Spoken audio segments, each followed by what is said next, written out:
On May 2nd, 1979, in a town called Scarborough in Ontario, Canada, Philip Hamilton was born. As a child and still as an adult, Phil enjoyed baseball, road trips, mountain biking, and listening to music. On July 3rd, 2004, he married Kelly McKay.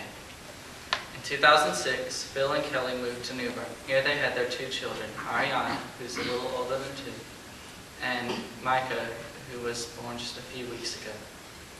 Phil was the youth pastor at Bryce's Creek Bible Church for 30 years, which is how I came to know him. On April the 20th, 2010, Phil died in a kite surfing incident. He was swept out to sea and was later found dead by the local fishermen. He was outlived by his parents, wife, 2 sisters, and 2 young children. Phil was a great person. He did a lot for the youth. Every Sunday night after evening youth, the youth met at Taco Bell. Phil was always there and often gave other people rides there. Phil took me several times when I couldn't have made it otherwise. When school was out on the following Monday after a Sunday night, Phil would stay late at the church playing hockey with the youth. Sometimes hockey didn't end until midnight or later, but that never seemed to bother him.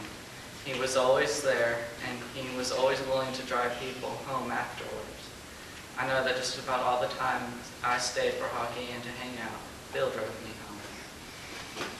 Phil was a fun person to be around. All the youth loved him. Sometimes we would joke with him. Phil never got angry, even though these jokes were often directed at him.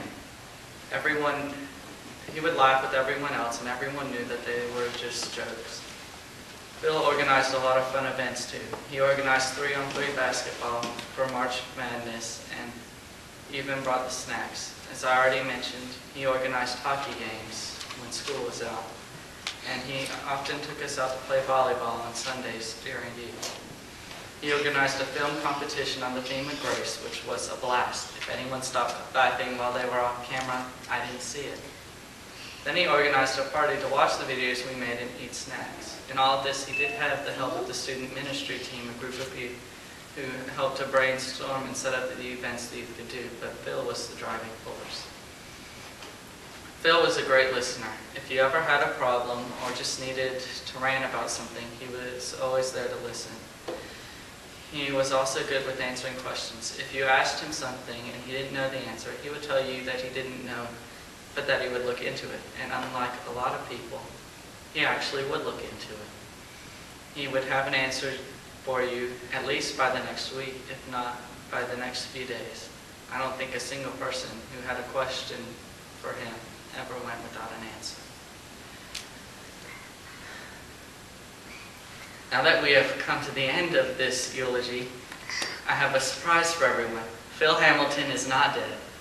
This eulogy has been delivered, hopefully, far too early. This doesn't change anything in the eulogy except for the time and cause of death. Everything I said is true except for the time and cause of death, which seems very much to relieve the lady in the red in the back. This was done with Phil's permission. In fact, Phil chose his own cause of death and his own time of death. He seemed to enjoy the side of adventure. He said, well, I'll have one more adventure before I die. And that tells a lot about his character.